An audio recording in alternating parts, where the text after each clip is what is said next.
Acá estamos, buenas tardes para todos, para todas. Mi nombre es Marcelo y les recuerdo que el curso de hoy es parte de un ciclo de 3 charlas que nuestro partido viene organizando. La primera fue sobre el origen y el papel del Estado, la segunda fue sobre el tema del imperialismo y la charla de hoy justamente es la última de este ciclo y es sobre el capitalismo monopolista de Estado.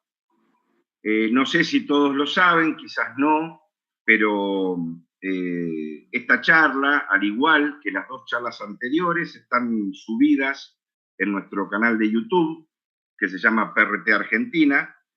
Y bueno, si no se acuerdan cómo llegar al canal de YouTube, no importa, pueden entrar a la página del partido, allí hay un link, la página es prtarg.com.ar,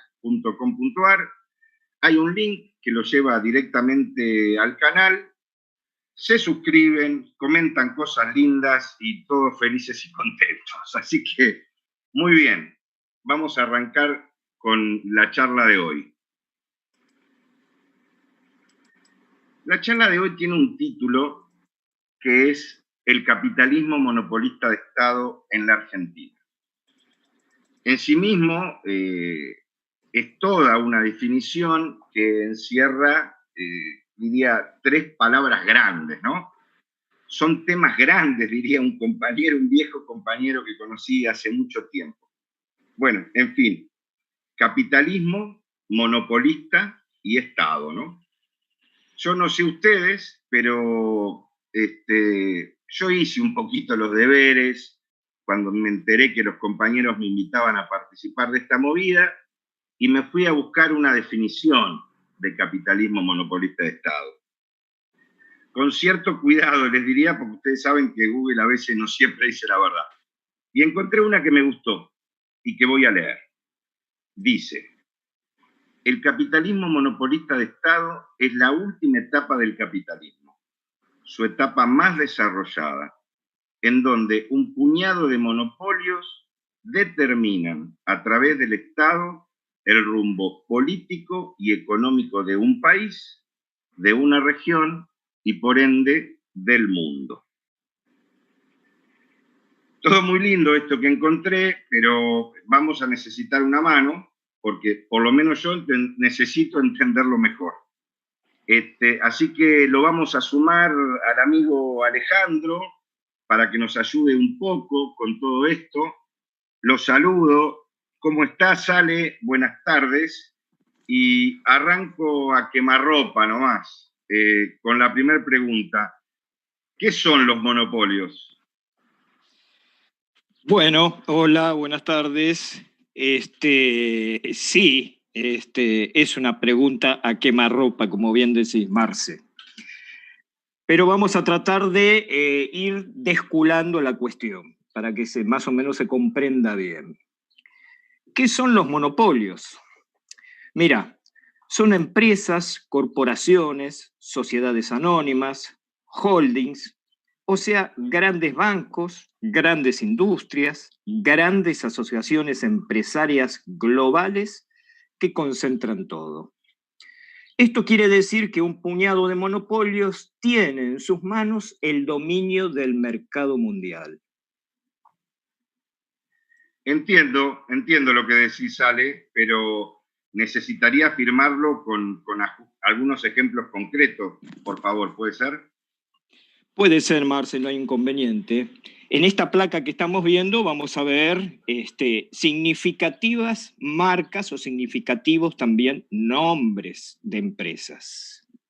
En esta placa aparecen ejemplos de lo que en general conocemos como marcas de productos, pero en general forman parte de grandes grupos monopolistas. Por ejemplo, Unilever, Procter & Gamble, Johnson, por nombrar algunos. En el caso de las industrias automotrices, como por ejemplo Volkswagen, Ford, Toyota, todas forman parte de corporaciones globales que dominan el mercado. Bueno, la concentración de todo, entonces, significa que la producción industrial y las finanzas se han expandido enormemente, que están relacionadas a escala planetaria y que ya no pueden estar separadas unas de otras. Toda esa expansión capitalista está subordinada a los monopolios mundiales. Esto significa que los estados nacionales en cada país pasan a ser instrumentos de la dominación de los monopolios, porque a través de la subordinación del Estado se centralizan sus objetivos políticos y económicos. Esto hace posible incluso no solo sus negocios, sino la apropiación cada vez más privada de toda la producción social, de toda la riqueza producida por los trabajadores en cada país. Bueno, más o menos hasta acá el tema de los monopolios. Bueno, muy bien. Ahora que nos ayudaste a entender el concepto de monopolio, cosa que me parece que nos viene bien para desmitificar, por ejemplo, esa idea que a veces da vuelta de que, como no sé, General Motors, por ejemplo, no es el único que fabrica autos, no sería un monopolio. Me parece importante definir de una, te diría, qué es el capitalismo monopolista de Estado. Bueno, el capitalismo monopolista de Estado es la fase donde la producción industrial se desarrolla enormemente a la par de una gran socialización a escala planetaria. Los monopolios deciden en cada país qué se produce, cuánto se produce, cómo se produce y quiénes lo producen. Pero ojo, el capitalismo monopolista de Estado no significa que el Estado esté unido a los monopolios, formando así, por decirlo de alguna manera, una asociación entre poderes para beneficio mutuo. No, no es así. El Estado está subordinado a los grandes capitales y además, disimulado detrás de las instituciones del Estado, está escondido el verdadero poder que toma las decisiones. Ahí cuando decís escondido, me gusta esta diapositiva que viene, la de las cortinas, digamos, ¿no? Porque es como que de alguna manera se corre un velo que nos permite ver qué es lo que hay detrás, ¿no? El Estado subordinado a los intereses del gran capital. Mirá, Marcelo, es correctísimo lo que decís, y aparte, esta diapositiva nos muestra un hecho que es el que estamos tratando de expresar, un hecho inevitable, ineludible. Sí, los monopolios con el Estado forman una maquinaria cuyo interés no solo es centralizar las políticas de clase de estas corporaciones capitalistas, sino también reproducir este sistema perverso donde los trabajadores y el pueblo sigamos produciendo ganancias y estemos sometidos a sus dictados. Bueno, para un poquito. Pisemos la pelota un minuto, a lo Riquelme te diría. Déjame decirles a los participantes que este es un tema complejo, que quizás algunos es la primera vez que lo escuchan, y que si quieren ir escribiendo en el chat alguna pregunta, las vamos guardando para el final de la charla. Porque, por ejemplo, yo a veces me pregunto de dónde venimos, ¿no? Porque uno escucha tantas cosas que te darían la sensación de que a veces venimos de un repollo, ¿no? ¿No es cierto, Mirá, Ale? es así, Marce. Pareciera que venimos de un repollo, que esto apareció de un día para otro. Pero no venimos de un repollo. La conformación del capitalismo monopolista de Estado en Argentina tiene una historia. Yo voy a hacer un breve resumen histórico de esa conformación. En las primeras 5 décadas del siglo XX, los monopolios transnacionales y locales dominan la economía. Al mismo tiempo se configura el Estado burgués, o sea, el carácter nacional del Estado capitalista argentino. Este Estado burgués expresaba el capitalismo en su conjunto. Expresaba tanto los intereses generales de los capitales monopolistas ya existentes y de otros sectores del capital que aspiraban a desarrollarse. El proceso de concentración, centralización y la expansión de la producción industrial a escala global determina las transformaciones que se operan en el Estado argentino desde los inicios de los años 60 hasta el 1976. Todo este periodo histórico está surcado por crisis políticas superestructurales y también por grandes luchas obreras y populares, por conquistas sociales en abiertos enfrentamientos a las imposiciones de la oligarquía financiera. Sigo. El golpe de Estado del 76 es la consolidación del papel del Estado al servicio de los monopolios. ¿Qué significa esto? Que el Estado defiende al sistema capitalista desde el interés del capital monopolista altamente concentrado, que es el interés de la oligarquía financiera, o sea, el núcleo dominante del capitalismo. La consolidación del capitalismo monopolista de Estado es la abierta intervención de los grandes capitales en la economía y las políticas de Estado, incluido también el propio aparato represivo. Todas estas fuerzas están ahora al servicio de esos núcleos dominantes. Por eso el golpe del 76 y la dictadura no fueron para sofocar a sangre y fuego la lucha de clases que había puesto en tela de juicio al propio sistema, sino fundamentalmente para instaurar definitivamente al capitalismo monopolista de Estado.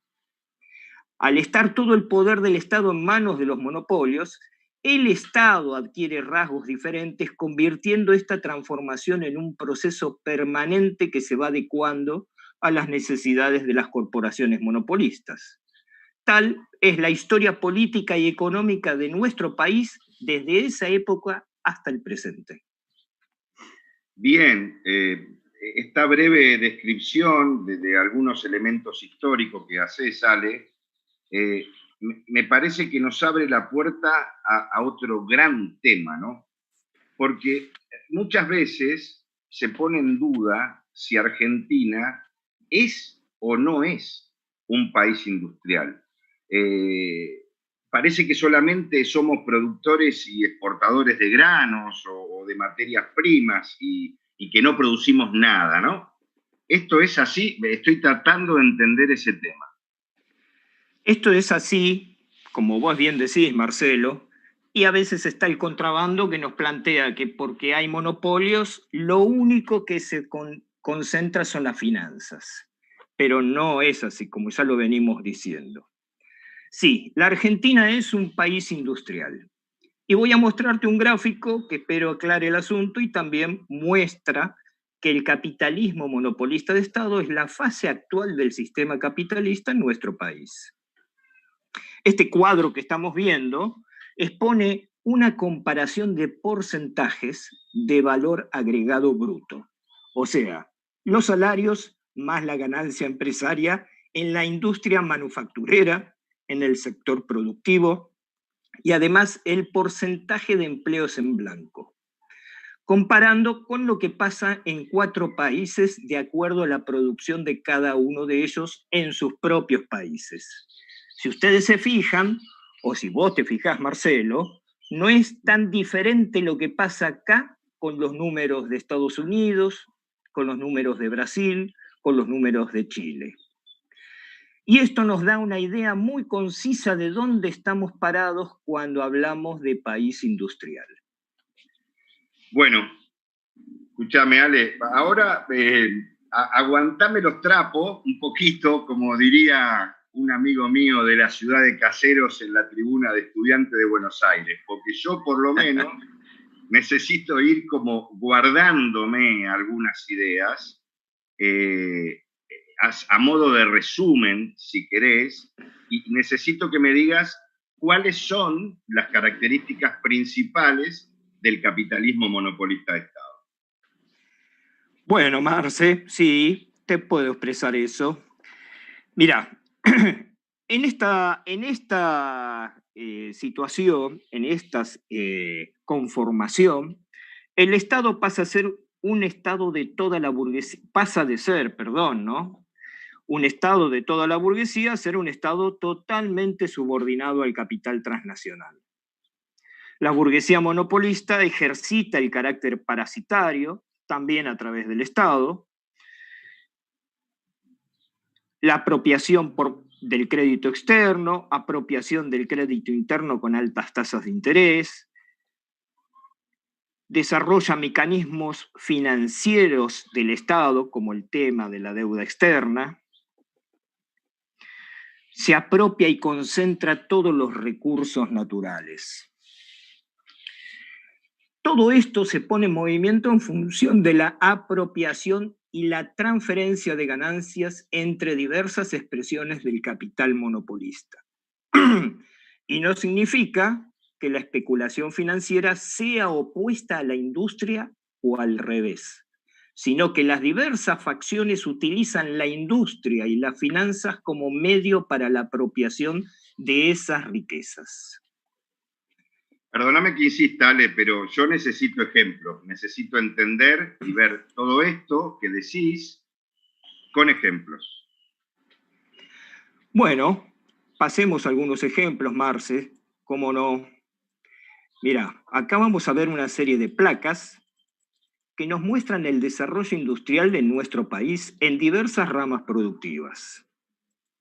Si pensamos en minería, vamos a ver cómo un puñado de multinacionales mineras son dueñas prácticamente de toda nuestra cordillera.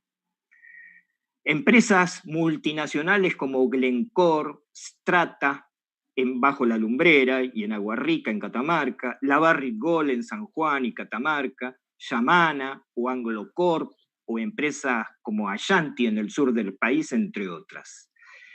Ellas dominan el escenario de la minería en nuestro país. Pero veamos otro sector.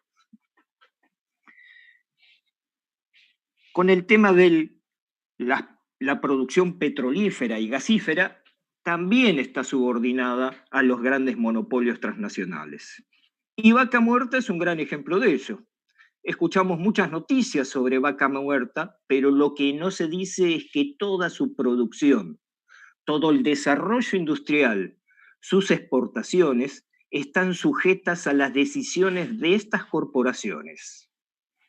Desde el Estado se arma todo un blindaje político de protección de acuerdos, incluso acuerdos secretos, como el caso de Chevron con YPF, se defienden los precios de los combustibles, se definen también precios de los combustibles que terminan garantizando que el Estado haga los deberes en beneficios de estas corporaciones.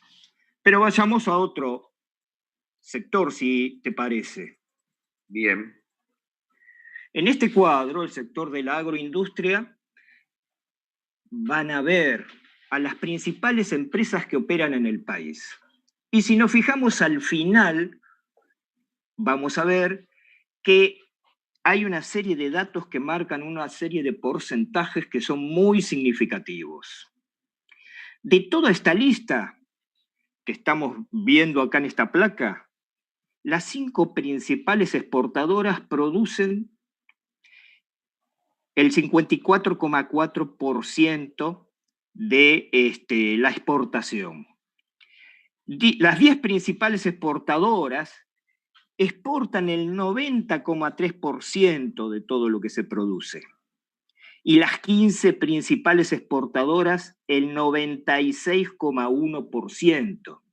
O sea, tienen casi la totalidad de la exportación de lo producido en nuestro país en sus manos. Bueno, acá hay otra diapositiva que también nos va a dar un panorama, donde hacemos referencia a la concentración de los trabajadores en las empresas de diferentes sectores industriales. Acá es importante tener en cuenta esta marquita en roja, en una franjita roja que estás viendo, donde decimos que la industria manufacturera en nuestro país se corresponde con 270 empresas y que eso equivale al 52,8% de la producción. Un tema importante, y por último, bueno, hablemos de los trabajadores. Hablemos de los trabajadores.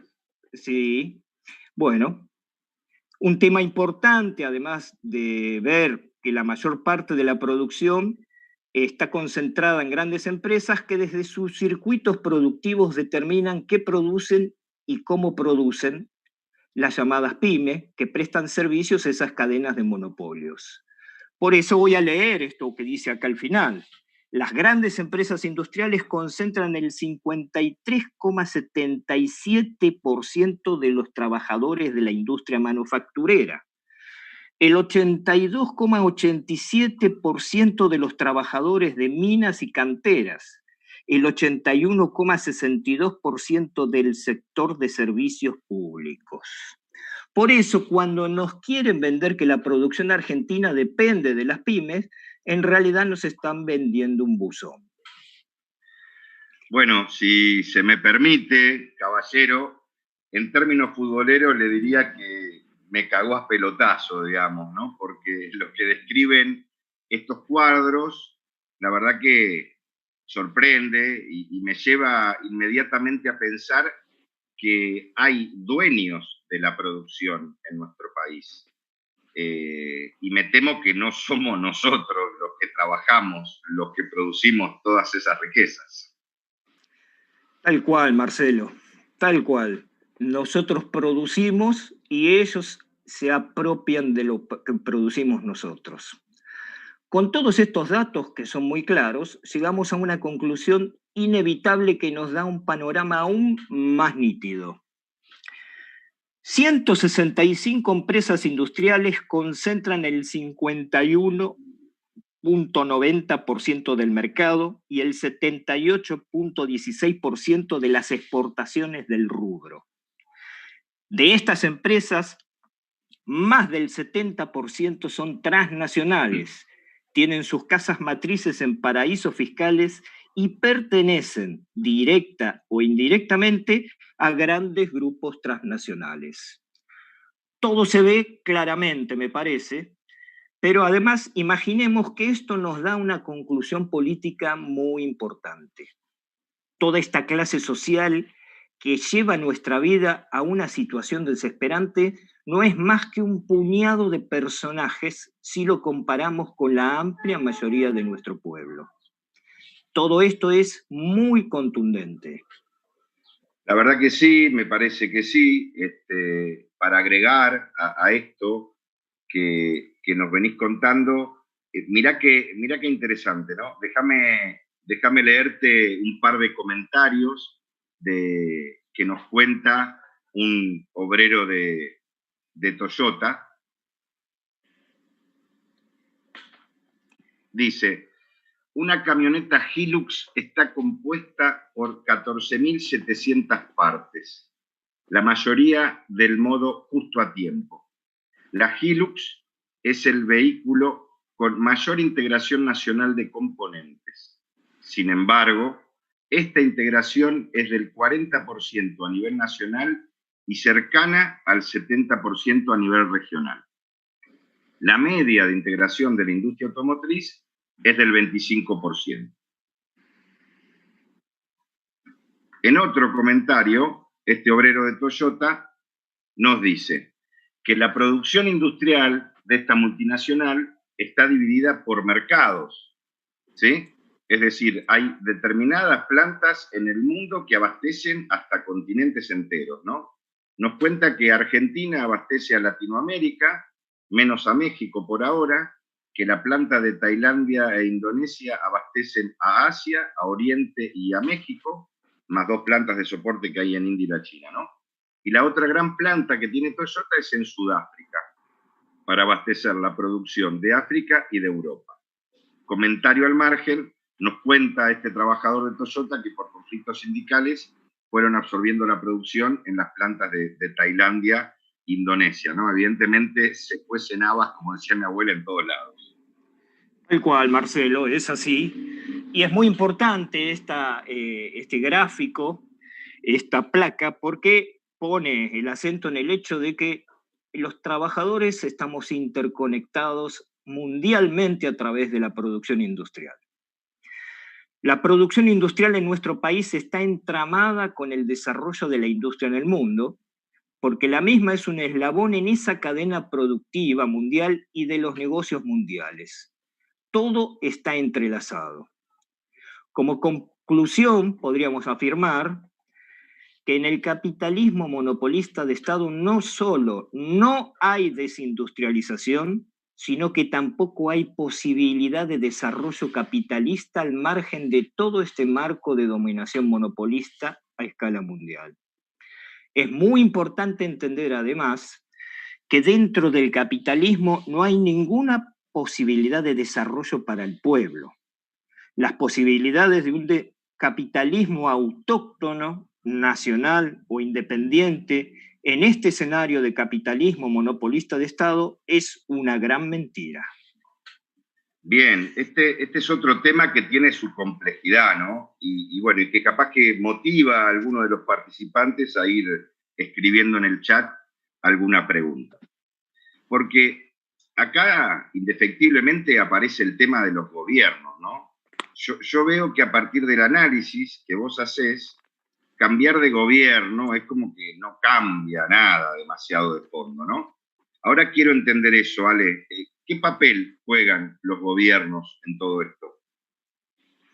Bueno, en esta placa vemos, ¿no?, las representaciones oficiales de todo eso. Sí, es así, Marcelo, es así la reflexión que haces. Porque el capitalismo monopolista de Estado, que se ha conformado en nuestro país y en casi la totalidad de los países del mundo, es la condición permanente para hacer efectiva la dominación de la oligarquía financiera. Los gobiernos que se suceden, lejos de cambiar esta realidad estructural, son parte de ella y actúan en consecuencia. Son parte indispensable de esta maquinaria. Son un engranaje de engaños políticos e institucionales donde la democracia no existe porque lejos de representar a los pueblos, los gobiernos representan a la burguesía monopolista. Bueno, y acá viene otra placa que me gusta mucho, viene el bollito, ¿no? Mirá, ahí viene el bollito. Es como que está poniendo en su lugar, en su verdadero lugar, diría, a los gobiernos, ¿no? Tal cual, Marcelo. Este bollito es un ejemplo muy gráfico, muy concretito de lo que en realidad sucede. Así como el Estado está subordinado a los dictados del capital monopolista, también lo están los gobiernos. Los gobiernos que se suceden, lejos de cambiar esta realidad estructural, son parte de ella y actúan en consonancia con estas premisas. Bien. Yo, Ale, te conozco hace muchos años y sé que como genuino hincha del rojo, de paladar negro, como se definen ustedes, si hay algo que no te gusta es tirar la pelota al córner. Así que si esto que vos decís es así, quiere decir que hay personas, digamos, que hay hombres y mujeres con nombre y apellido que han ocupado y que ocupan cargos públicos directamente en el poder del Estado. Tal cual, Marcelo. Vamos a agarrar la pelota, como bien decís, y vamos a pasarla y vamos a evaluar esta situación respecto a lo que vos estás mencionando. Los ejemplos de la placa que estamos viendo nos marcan, digamos, que son gerentes, son CEOs, son asesores, grandes empresarios amigos, instalados como funcionarios en las principales áreas económicas y políticas del Estado. ¿Quién no sabe que un Domingo Cavallo no es un hombre que defiende los intereses populares? O Néstor Rapanelli, representante de Bungibor en el gobierno menemista. O tenemos el caso de Martín Redrado, representante de la banca Morgan en el gobierno menemista y en el gobierno de Kirchner. Hay otros ejemplos más, mucho más actuales. Tenemos a Miguel Galuccio, por ejemplo, representante de Schlumberger, que fue presidente, el gran gerente de YPF, y Schlumberger es una corporación petrolera, la primera y más poderosa en servicios petroleros a nivel mundial. Tenemos al señor Luis Caputo, otro representante de la banca Morgan, ministro de Economía durante el gobierno macrista y presidente del Banco Central. Tenemos a José Aranguren, miembro de la gran multinacional Shell, que nos hizo pagar caro todos los servicios de electricidad y de gas, perdón. Y bueno, el caso de Alberto Hensel de la Barrick Gold ya es muy significativo. Y esto pasa con estos funcionarios en las instituciones, en los ministerios, en los gobiernos provinciales y municipales, en sus áreas estratégicas. Implica que las funciones del gobierno ya no son las de representar al pueblo después de haber sido elegidos, sino las de representar a las diversas facciones de la oligarquía que pretenden imponer sus intereses. Estos nombres nos muestran también cómo diversos funcionarios han determinado políticas de Estado en favor de los monopolios. Por otro lado, tenemos que mencionar la corrupción generalizada que existe en el Estado es producto de todo esto. Por ejemplo, los altos salarios, los altos privilegios, las prebendas, los acomodos, el carácter delictivo de las políticas de los gobiernos en todas sus instancias, las violaciones de las leyes, el marco constitucional, o sea, las violaciones del marco constitucional, las violaciones de los derechos humanos más generales, muestran el grado extremo de la putrefacción que existe. El Estado es parte y arte de todo este andamiaje, de toda esta trama, y nada de esto cambia por más que cambien los personajes en uno u otro ministerio. Es más, no cambian aún cambiando el gobierno entero. Todo esto que nos contás es fuerte, ¿no? Yo entiendo en qué te basás. Estas personas son de carne y hueso, estuvieron, están, existen, los seguimos escuchando. Nos estás diciendo que a través de estos tipos los gobiernos burgueses actúan directamente a favor de los monopolios. Pero me gustaría, Ale, si te parece bien, que lo podamos sintetizar nuevamente a modo de resumen en esta segunda parte de la charla. ¿Cómo actúan los gobiernos a favor de los monopolios? Bueno, hay una serie de elementos. Digamos que subsidios en combustibles, por ejemplo, empresas de transporte, subsidios a los monopolios para el pago de salarios, las llamadas ATP. El Estado le paga los salarios a las empresas monopolistas, o sea, el salario que cobran los trabajadores en una empresa monopolista lo paga el Estado. Rebajas impositivas a monopolios petroleros, energéticos, mineras, etc. Rebajas en retenciones impositivas a los monopolios exportadores. Transferencias de deudas privadas al Estado. Fijación de precios monopólicos para productos de primera necesidad. Transferencia de recursos naturales, tierras, aguas, zonas forestales, y también otro conjunto de medidas financieras, como por ejemplo privilegios o facilidades en los tipos de cambio respecto del dólar. Digamos que el capitalismo monopolista de Estado es la expresión más acabada y desarrollada de lo que es el sistema capitalista.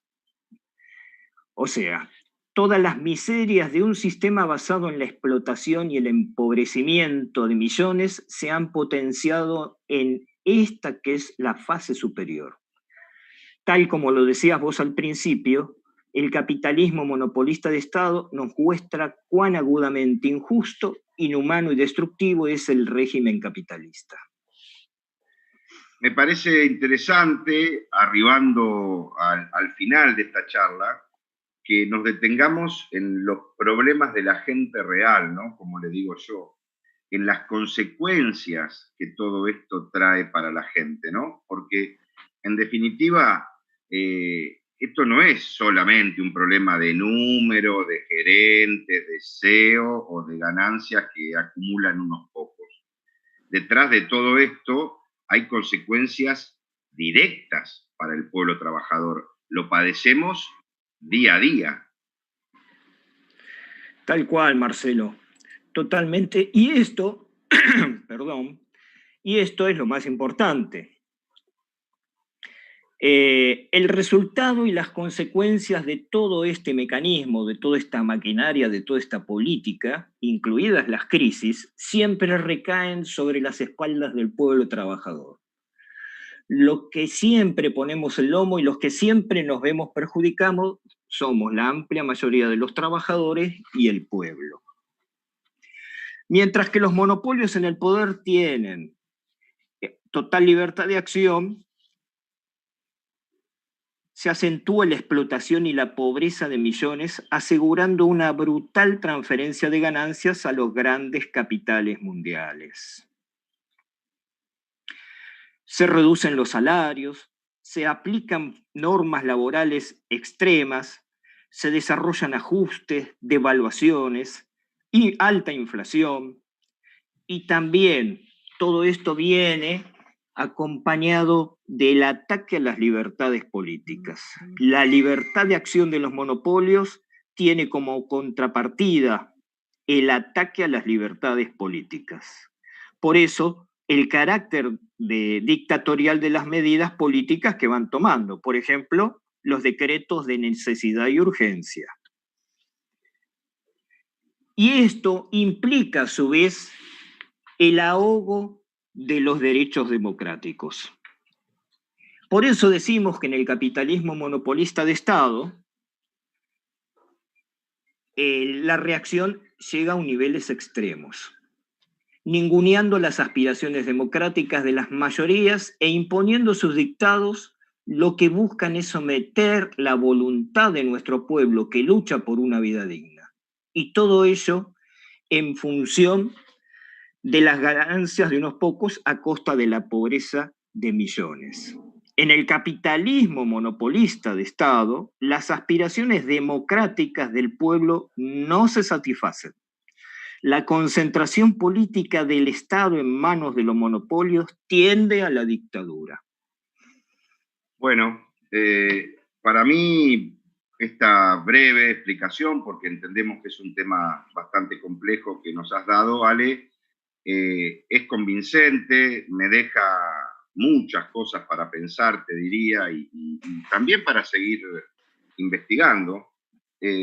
Pero por otro lado, sinceramente te digo, como de la misma manera que arrancamos esta charla con una pregunta a quemarropa, me queda para el final una pregunta obligada, también a quemarropa, y es, ¿qué podemos hacer frente a todo esto? ¿Qué podemos hacer nosotros, los trabajadores y el pueblo oprimido, Ale? Muy bien. Mira, todo esto pareciera, realmente tiene un peso muy significativo, pero al mismo tiempo tiene mucho peso lo que los trabajadores y el pueblo hagamos. Todo esto sabemos que es un mecanismo que frena todo tipo de desarrollo humano. Por ende, dicho todo lo que hemos dicho, hay que quebrarlo. Quebrar este mecanismo implica romper con todas las ataduras, con el atraso, con la pobreza y con la explotación. Implica enfrentar este sistema de sometimiento.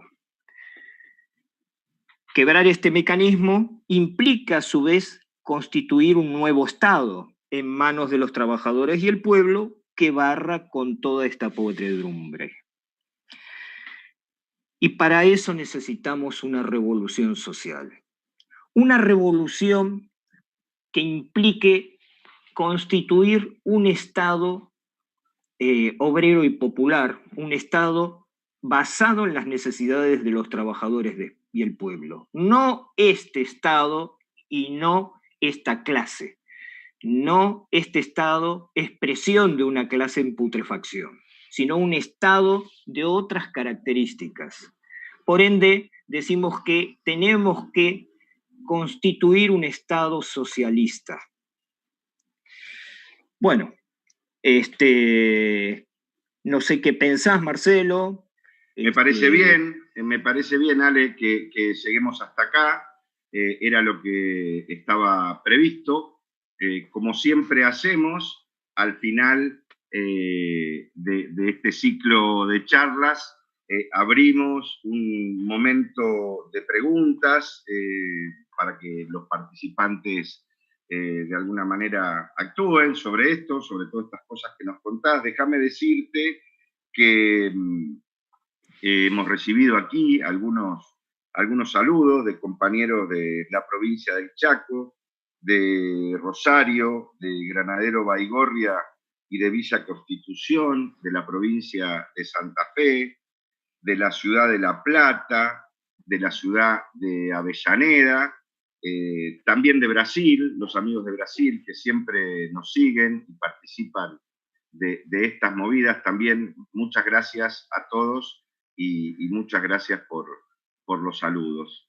Así que bueno, si alguien quiere hacer una pregunta o algún comentario a través del chat, podemos utilizar este momento para eso. Esa es la idea.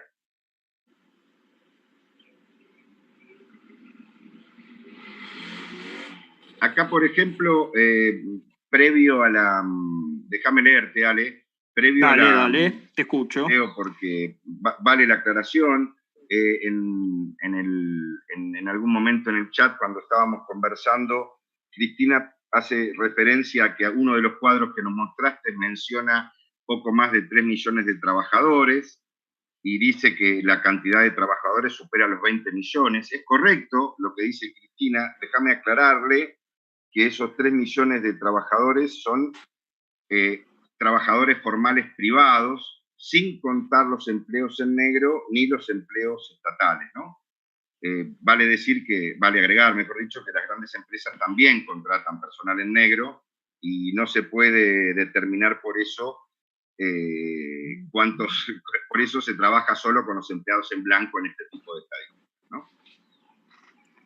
Acá, por ejemplo, hay una pregunta interesante, Ale, que te transmito. Dice, ¿por qué si somos un país industrial nos quieren hacer creer que solamente somos agroexportadores?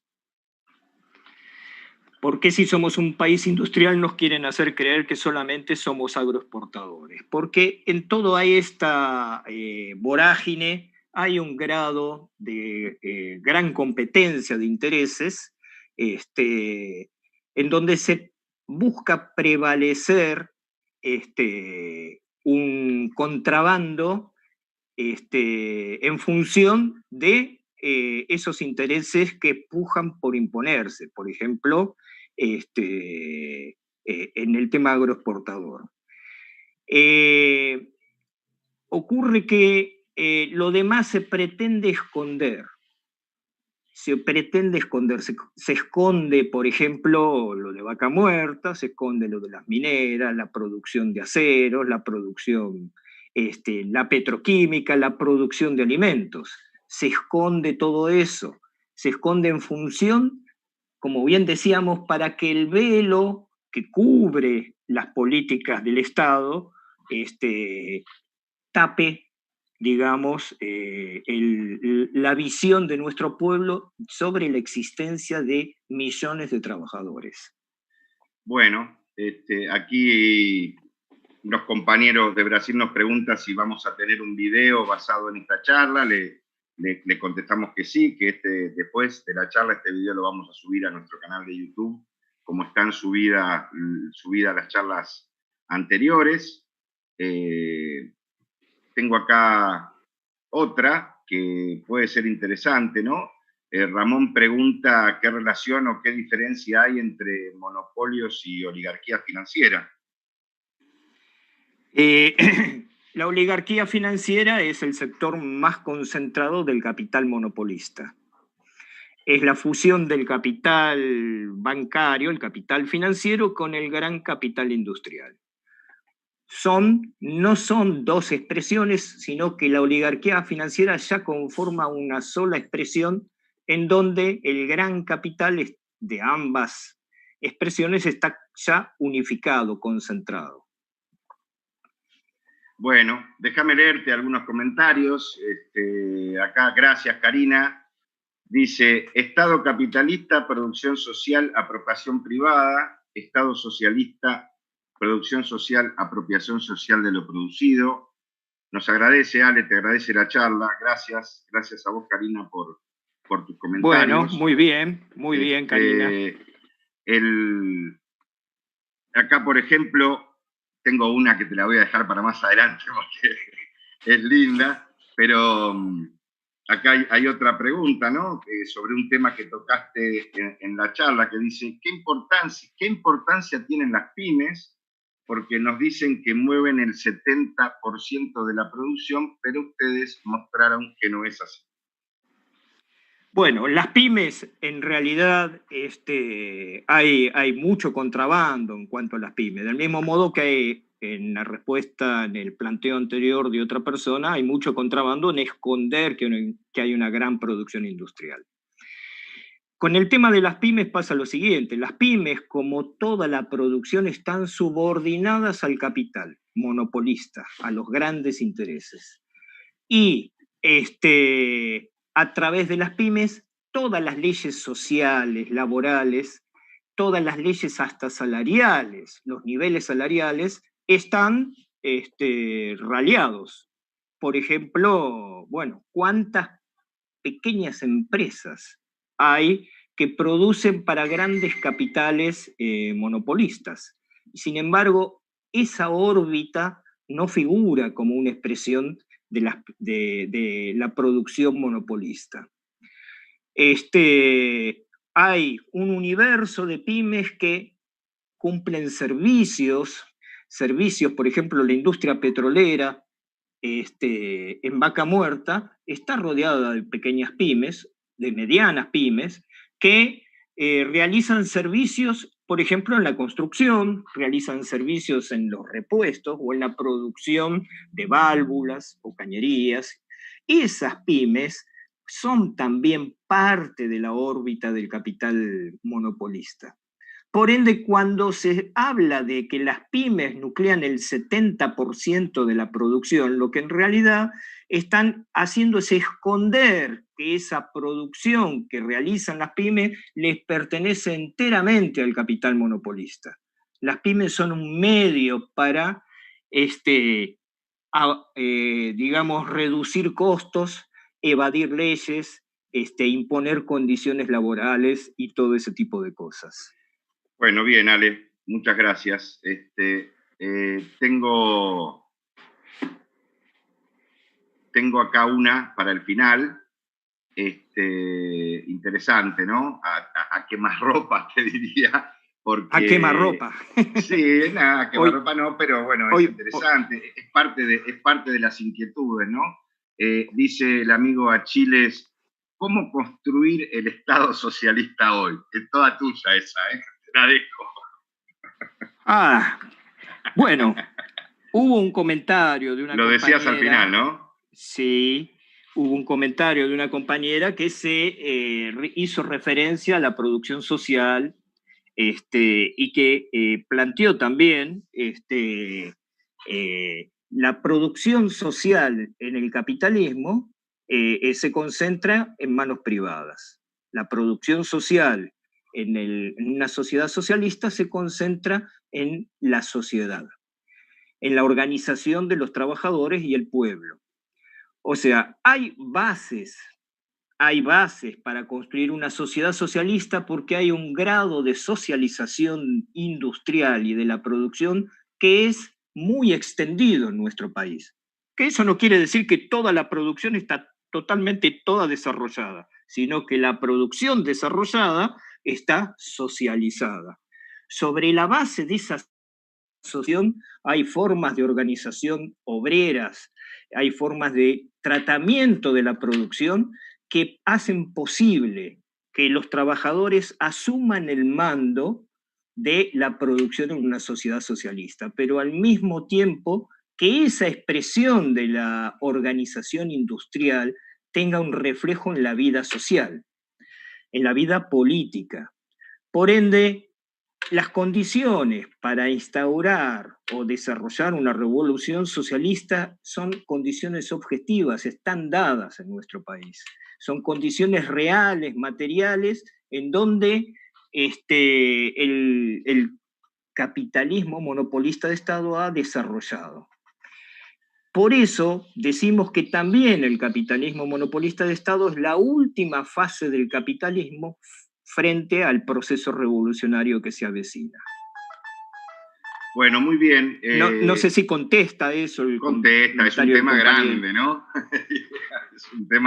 es un tema de otra charla, probablemente. Acá, por ejemplo, hay un interesante, ¿no? Un participante nos plantea que por qué decimos que la explotación minera es una producción industrial.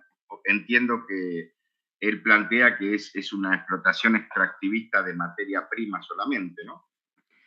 Bueno, la producción minera en principio es extractivista, también la producción de acero es extractivista. Pero cuando el hierro se transforma en acero, sufre un proceso de transformación industrial. La composición y todos los elementos que se le agregan al hierro hace que este material primigenio se transforme en acero. Ese proceso es un proceso industrial. Lo mismo pasa con la minera.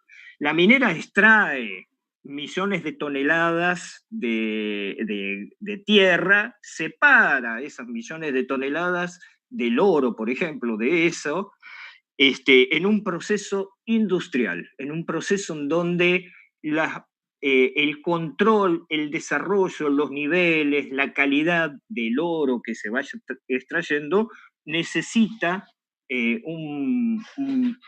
una cadena de valor, una cadena productiva que vaya transformando esas toneladas iniciales en el oro, en lingotes que después se va a los bancos del mundo. Claro, entiendo que decís que la producción minera es industrial porque de hecho la extracción conlleva un procesamiento, digamos, de esos minerales. Se realiza tal cual. Y para eso hay que poner un montón de capital constante, diría, cosa que es parte de otra. Centralmente es la transformación de la materia prima. Tal cual, es la transformación de la materia prima. Tal cual. Tal cual. El proceso del litio, por ejemplo, también es un proceso industrial, aunque aparentemente el litio se extraiga, por lo que dicen, digamos que se extrae por inyección de salmuera, extraen el litio, pero después para que el litio sirva, necesita un proceso de industrialización para separar la salmuera del litio. Claro. ¿Se entiende? Se entiende. Mira, Ale, vamos a ir dándole cierre a esta charla. Seguramente habrá otras. Hay obviamente algunas preguntas. Dice María Isabel si en una próxima podemos dedicar el encuentro para hablar de lo que hacemos hoy y de lo que podemos hacer por la revolución social. ¿Cómo no, María Isabel? Es una de nuestras principales preocupaciones permanentemente. Para cerrar, Ale, déjame leerte un mensaje que también está acá en el chat de Córdoba, que dice: para llegar a la revolución social y la construcción del Estado, todos y cada uno debemos tomarnos el trabajo de resistir y organizarnos de manera directa y que se note en la construcción del común de los trabajadores el verdadero antagonismo. En el sector que nos toque estar, hay que hacer esa tarea. De esta manera, los trabajadores verán focos de confianza organizativos y revolucionarios que van a dar seguridad a la lucha. Hay que estar en todos los sectores generando esto. Me pareció muy interesante el mensaje. Sí. Quedamos comprometidos, Marisabel, para ese tema. Es un gran tema, sinceramente, que nos convoca permanentemente. Y bueno, llegando al final de la charla, quisiera volver a agradecerles la participación, que se hayan quedado, que ojalá que sirva. Recordarles que esta y las charlas anteriores van a estar subidas a nuestro canal de YouTube. Pueden seguirnos en las redes sociales, pueden visitar nuestra página web, en donde permanentemente estamos subiendo materiales. Y bueno, por hoy hasta acá llegamos. Gracias, Ale, muy amable, y esperamos verlos pronto. Bueno, Marce, bueno, también yo agradezco toda la participación, las inquietudes, la posibilidad de ir explicando estos temas tan complejos. Así que bueno, estamos en función de otra charla. Abrazo grande y saludos para todos.